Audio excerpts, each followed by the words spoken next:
Welcome to The Source, where we combine the headlines with in-depth conversations with the newsmakers themselves. I'm Pinky Webb. Today on the program, the former health chief is urging the health department to prepare the guidelines on the use of bivalent COVID-19 vaccines and how to further prevent the wastage of COVID-19 vaccines.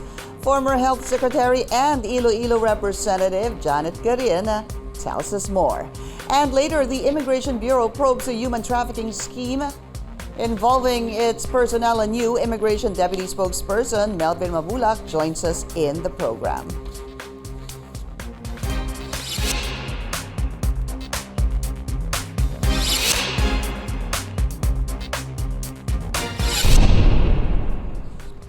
Former Health Secretary and now Iloilo Representative Janette Garin is calling on the Department of Health to prepare the guidelines for bivalent vaccines as early as now. DOH earlier said it is in talks with Moderna and Pfizer to procure the shots that contain specific protection against the Omicron variant. Let's go straight to the source of the story. We have former Health Secretary and Iloilo Representative Janette Garin. Congresswoman Garin, welcome back to the source. Thank you so much for your time. Good morning, thank you, and thank you. Okay. Congresswoman, first, I want to start with this COA audit, because weeks ago it was reported that COA had yet to audit the country's vaccine procurement, facing supposedly a stumbling block due to the NDA, the non-disclosure agreement signed by the government with the vaccine manufacturers. But very recently, COA Chair Cordoba disclosed that the World Bank and the ADB demanded a special audit on the loans granted to the Philippines with regards to the vaccine procurement. So I'm a little confused about this. Could you help us make sense regarding this issue? Well, the non-disclosure agreement is usually respected. However, I personally believe that while this issue should be tackled and while this issue is important, what is more important is the wastage that we have incurred, because this can be avoided in future vaccination programs. Yeah, I know. I'm going to go there though, but I was just wondering if you were sort of concerned or even confused about the fact that in the beginning they couldn't really audit it because of the NDA, and then very recently, in fact, it was also the DOH in a statement saying that yung sinabi po ni COA Chair Cordoba, it was actually them who was pushing for this special audit proactively. Para nga... Yes,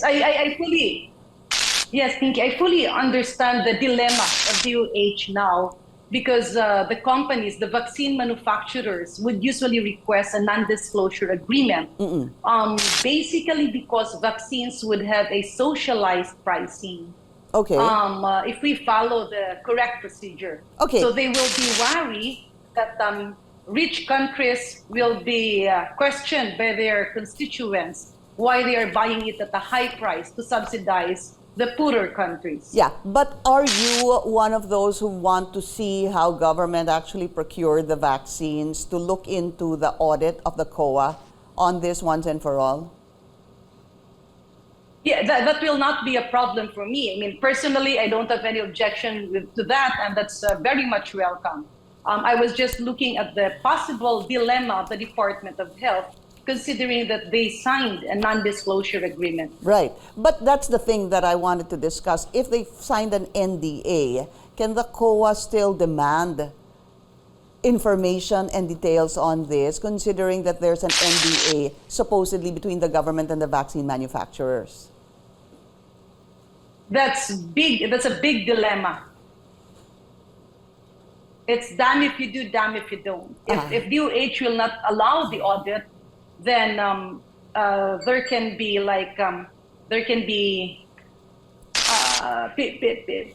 suspicions of irregularities. But if they allow the audit, they're also bound by what they have signed with the vaccine manufacturing companies. Yeah. So how to move forward with this?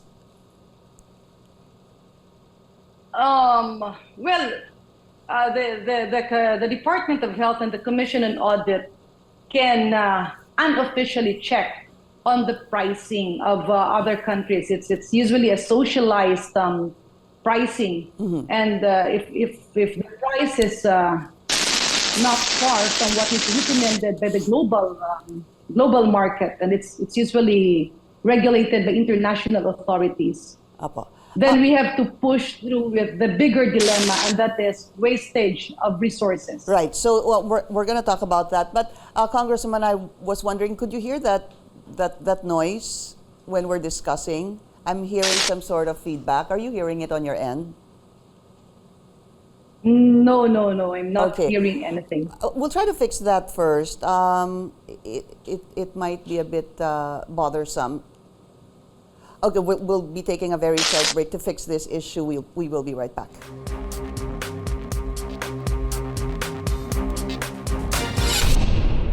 Watching The Source on CNN Philippines. I'm Pinky Webb. Our source today, Iloilo Representative Janette Garin. Congresswoman, thank you for that. I hope we have a better audio now. So let's talk about this wastage. I was able to speak to Undersecretary Vergere regarding this. So 31 million vaccines have expired or about to expire, comprising about 12.5% of wastage.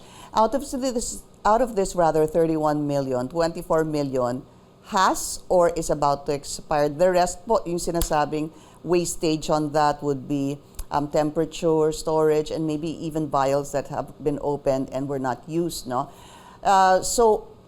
when I asked her about cost, it appears that 1.75% of this wastage was procured by the national government because accordingly, yung malaki po, yung 70% galing sa businesses at sa LGU and the rest were donations. So let's just start with that. At 1.75% procured by the national government, is this figure acceptable? It's not acceptable, Pinky, and I believe the estimate that's being given is actually underdeclared. Remember, many of the vaccines were multi-dose vials. In other words, the wastage is incorporated in there. Let's say a vial that's good for 10 recipients is actually good for 12 recipients.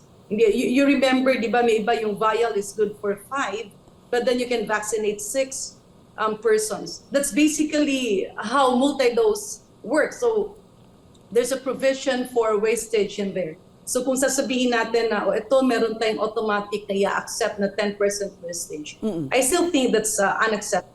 Moreover, if you look at the situation, okay, around 250 million doses were procured and donated. 165 million doses were administered. They are saying that there are still 31 million doses remaining, awaiting for the manufacturers to extend the shelf life. That can be acceptable, but we are expecting that again to go to wastage. So if you look at the total figure, wastage is around 55 million doses. I see. So let's plus the 31 million. Yun po, Congresswoman, let's clarify that. So on top of, you're basically saying on top of the 31 million, meron pa pong 35 million that are set to expire. Did I get that right? Yeah, on top of the 31 million that has expired, but the shelf life can be extended, the computation that I'm getting is 55 million. How did they do it? You have to compute the number of doses that arrived and were donated and procured, less the number of inoculations. Administered. So our data reports some 1.5 million doses administered. Yeah, but okay, given that basically you're just minusing what came to the country and how much was administered, ano po. So parang sinasabi nyo, may over 30 million pa na pinag-uusapan dito. But how do we know, or how do you know that this 30 million is nearing expiration? Because a request for the extension of shelf life has been applied for. Okay. But we still don't know if we have 2 months, 3 months, or another 6 months for these over 30 million. Would that be correct?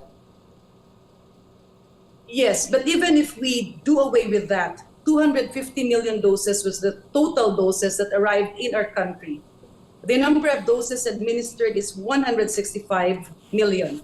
So if you have 250 less 165, you are left with,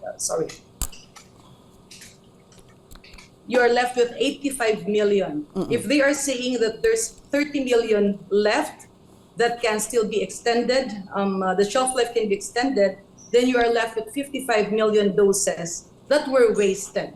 So as of now, we have 55 million doses that were wasted, and we have 31 million doses about to be wasted. So you're saying we're not just talking about right now 31 million doses that have expired. You're actually saying that those that have expired numbers 55 million. And over and above that, please correct me if I'm wrong, meron pa pong 30 million that could expire at some point. Is that correct? Yes. I believe they have already expired, but the shelf life is being extended. They're getting a go signal. Nire-request the extended shelf life, and that is regular. That is not. It's still safe to use. Yeah, Congresswoman, how to move forward with this to siguro avoid vaccine wastage? I want to just move this conversation to the bivalent vaccines, because the bivalent vaccines could arrive this month or sometime next year, first quarter of next year. Number one, how many bivalent vaccines do we need, and how can we prevent wastage? In vaccination, Pinky, you have to take advantage of the desire of the people. And not only in COVID, but in all vaccination programs, people will be wanting of the vaccine once they can see the face of the infection. In other words, kung may namatay or maraming nagkakasakit, dun talagang gustong-gusto ng taong magpabakuna. And that window should not be missed. We should not be imprisoned in academic debates. We also have to look at the bigger picture of the implementation of the program. In the case of COVID vaccination, if you look at the history, people were wanting of the vaccine, but we had to prioritize groups. That we respect. Pero dumating yung unahin yung healthcare workers, yes, that's very good. But they wanted to cover all the healthcare workers before they moved forward to senior citizens.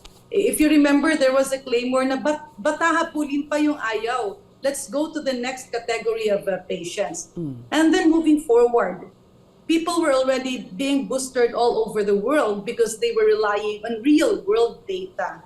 But in the Philippines, the regulatory consultants, we're asking for data that cannot be performed because we are in the situation of an epidemic. We are in a pandemic.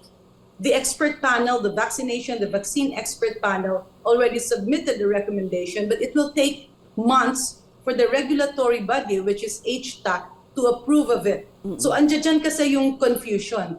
Now, the government, some of the authorities in DOH are now saying, blame the private sector because they bought vaccines where in fact they should not have bought it. Remember, I was also one with the other doctors when we came out and said, don't let the private sector buy vaccines because the government and the donations can cover for that.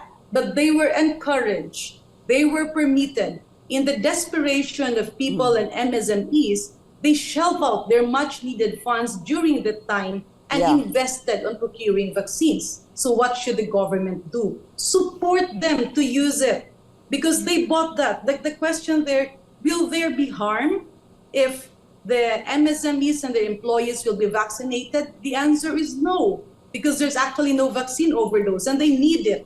So you have to decipher government procured and privately procured. Now, moving forward to bivalent vaccines. We kept on announcing, like, it's a good news. The second generation vaccines are coming in December.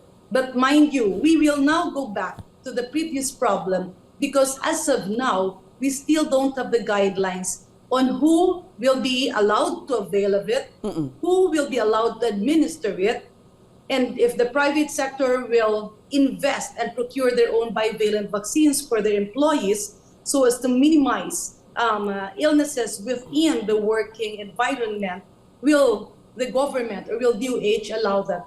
These questions should already be answered now.